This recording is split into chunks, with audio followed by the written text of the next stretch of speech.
chose. Mais en ce moment,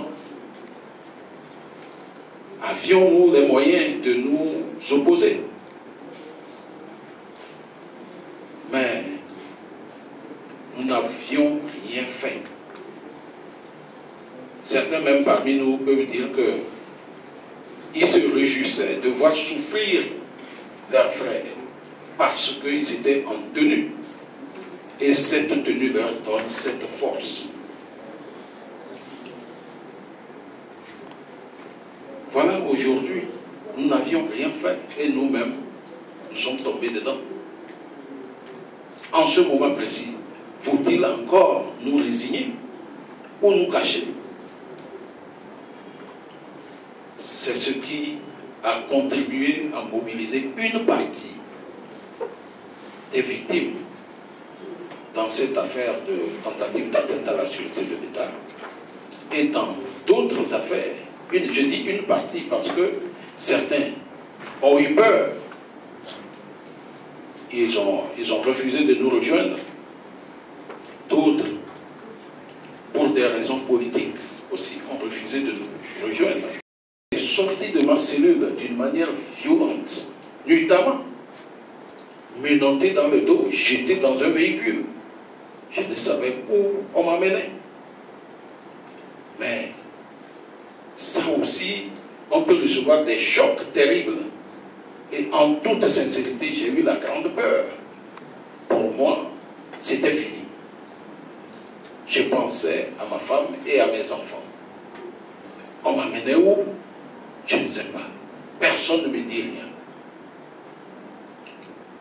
On a dépassé Saint-Joe, on a tourné, oui, on a dépassé Saint-Joe, on est arrivé à Novici. Je me dis qu'on m'amène en brousse pour aller m'exécuter. La grande peur. Imaginez, vous tremblez de tout votre corps. Vous avez même envie d'uriner de faire même les besoins dans votre culotte. Mais j'étais débraillé, déprimé. Je n'avais même plus de salive dans la bouche. Et à un certain moment, on a tourné à gauche.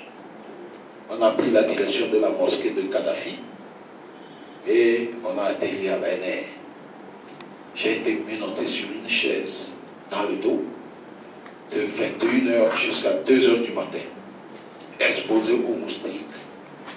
Et là, on me disait que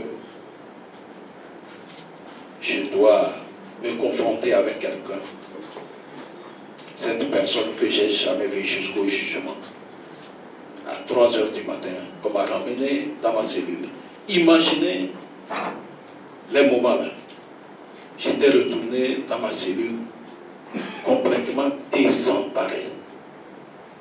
C'est pourquoi, à ma sortie, j'ai dit que il faut que les Togolais sachent ce qui se passe dans l'obscurité. Il faut interpeller les forces de sécurité. Il faut interpeller tout le monde pour que la dignité de l'homme soit respectée à tout moment. Même si c'est un criminel, il faut que sa dignité soit respectée. Je vous remercie. Et les prisonniers prennent ces 3 boules, c'est parti pour demain. Mais quand vous voyez des gens qui n'ont personne, qui sont dans ces conditions et qui se contentent seulement de ces 3 boules, quand vous les voyez, ils sont déprimés, ils sont malades. Il n'y a pas de médicaments. Et les prisonniers continuent de mourir dans nos prisons.